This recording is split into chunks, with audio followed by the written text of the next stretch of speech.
તો કેન્દ્રીય ગૃહમંત્રી અમિત શાહ એસજીવીપીના કાર્યક્રમમાં પહોંચ્યા છે। કેન્દ્રીય ગૃહમંત્રી અમિત શાહ અહીં સંબોધન કરી રહ્યા છે। સિદ્ધાર્થજીએ ત્યાં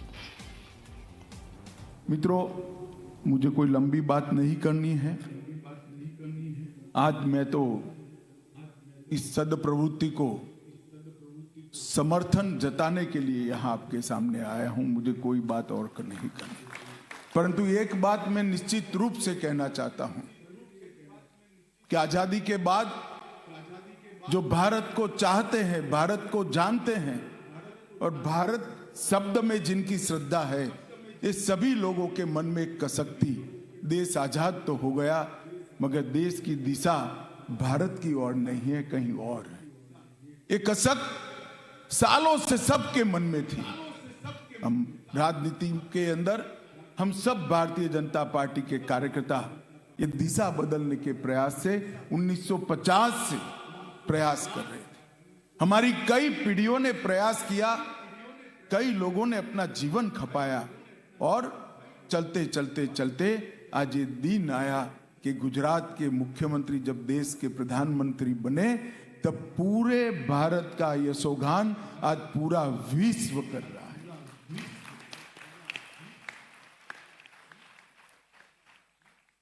चंद्रमा पर चंद्रयान पहुंचता है, तिरंगा लहराता है तो सबको मन में खुशी होती है, परंतु वो स्पॉट का नाम जब शिव शक्ति स्पॉट दिया जाता है तो सबके आत्मा को शांति का अनुभव होता है कि चंद्रमा पर आज सोमनाथ का स्थान प्रस्तापित करने का काम नरेंद्र भाई ने कर दिया।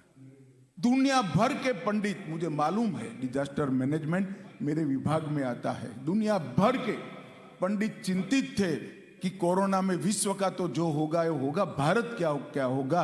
इतनी बड़ी आबादी, स्वास्थ्य सुविधाएं हमें स्वीकारना चाहिए, हमारी लचर थी।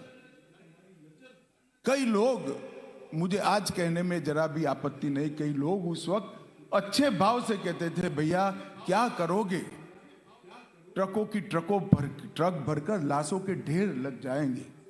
मगर इस देश ने मोदी जी के नेतृत्व में जो आत्म संयम का परिचय दिया, दुनिया को पहली बार जनता कर्फ्यू का अनुभव हुआ।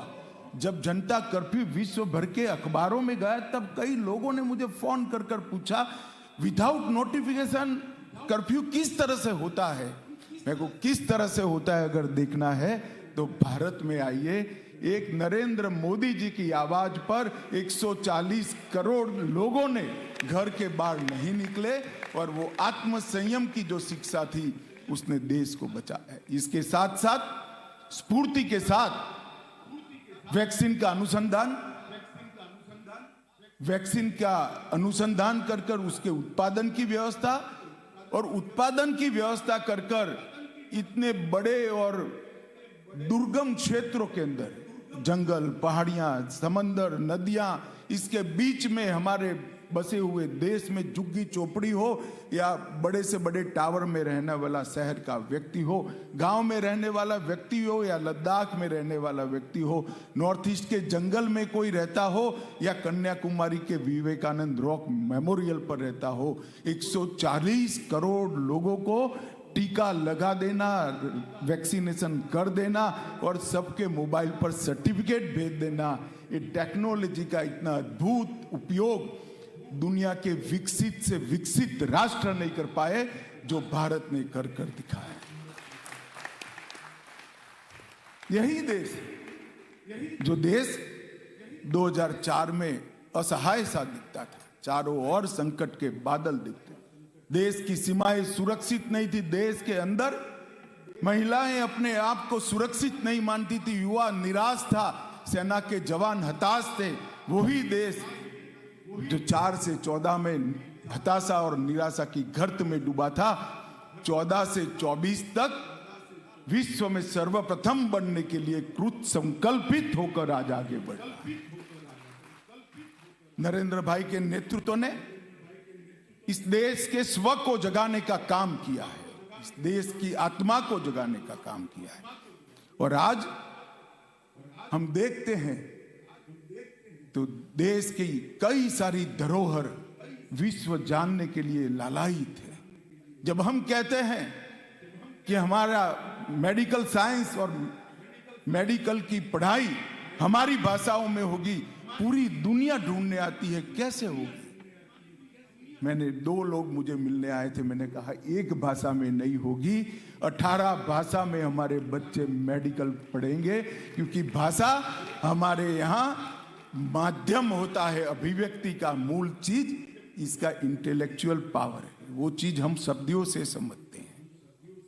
अध्यात्म से आयुर्वेद तक, सोशल साइंस से लेकर सोलार तक, मैथ से लेकर मेटावर्स तक और शून्य से अंतरिक्ष तक, हर जगह आज भारत का दबदबा समग्र विश्व के सामने हम देख रहे हैं। मैं निश्चित रूप से मानता हूं कि नरेंद्र भाई ने कहा है, ये अमृत काल की शुरुआत, आजादी के 75 साल समाप्त हुए, 75 साल से 100 साल, जब 2047 में देश आजादी की शताब्दी मनाता होगा, कोई क्षेत्र विश्व में ऐसा नहीं होगा जहां भारत विश्व में सर्वप्रथम नहीं होगा।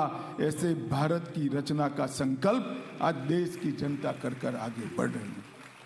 और मित्रों, कई सारे संत यहां पर बैठे हैं, कई संतों ने वर्षों से कई प्रकार की तपस्याएं, उपासनाएं, प्रार्थनाएं करी कि इस देश का स्व जागृत हो, इस देश अपनी चीर पुरातन सनातन संस्कृति की ओर मुड़े, मगर ये संभव नहीं होता। 550 साल से जहां भगवान श्री राम का जन्म हुआ था, वो पवित्र स्थान को नष्ट कर दिया गया था। हम इसका पुनर्निर्माण नहीं कर पाते थे, अदालतों में केस को सुलझाए गए, उलझाए गए, लटकाए गए। नरेंद्र भाई के नेतृत्व में सरकार बनी, संतों का आशीर्वाद रहा, संतों की प्रेरणा रही, सारे मार्ग निष्कंटक होकर 22 जनवरी को राम लल्ला अपने घर में फिर से विराजमान है।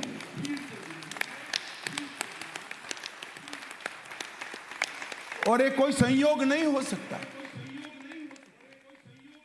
कि राम लल्ला की अपने घर में पुनर्स्थापना और भारत के अमृत काल की शुरुआत, ये संयोग नहीं है, एक कुदरत का इशारा है कि भारत का स्वर्णिम समय ये 25 साल में आकर भारत सर्वप्रथम बनने जा रहा है, ये इसका इशारा है। हमारे योग को, हमारे आयुर्वेद को विश्व के अंदर आज स्वीकृति मिल रही है। समग्र दुनिया योग और ध्यान को, हमारे आसनों को आश्चर्यचकित होकर दवाई वगैरह के मानव जीवन की कल्पना को साकार करने में लगी है। हमारे वेद, उपनिषद और हमारे दर्शन के सभी वैज्ञानिक दृष्टिकोणों को पूरा विश्व समझने के लिए लालायित, और उसी वक्त रामलल्ला अपने घर में विराजमान होंगे। मोदी जी 22 तारीख को अयोध्या जाएंगे और रामलल्ला की प्राण प्रतिष्ठा वहां पर संतों की उपस्थिति में करेंगे। ये पूरे देश के लिए बड़ा शुभ संकेत है। केवल अयोध्या नहीं, औरंगजेब ने तोड़ा हुआ काशी विश्वनाथ का मंदिर, इसका कॉरिडोर पुनर्निर्मित हुआ है। उज्जैन में महाकाल लोक बना है, बद्री धाम और केदार धाम का पुनर्निर्माण हुआ है। सोमनाथ का मंदिर अनेक बार लूटने के बाद फिर से एक बार सोने का बनाने की शुरुआत हो चुकी है, और गुजरात के पावागढ़ पर सालों के बाद फिर से शक्तिपीठ की स्थापना भी हो। ये जो शुरुआत हुई है, ये शुरुआत एक शुभ संकेत है। और मैं आप सभी को निश्चित रूप से बताना चाहता हूं कि कई कवियों ने गाया कि भारत सोने की चिड़िया थी, मगर वो हमारे लिए भव्य भूतकाल था। आज 2014 में देश का अर्थतंत्र दुनिया के अर्थतंत्रों की तालिका में 11वें नंबर पर था, आज 5वें नंबर पर है। और मैं आपको विश्वास दिलाने आया हूं, 24 में मोदी जी को प्रधानमंत्री बना दीजिए, 27 में दुनिया के 3रे नंबर का अर्थतंत्र भारत बन जाएगा।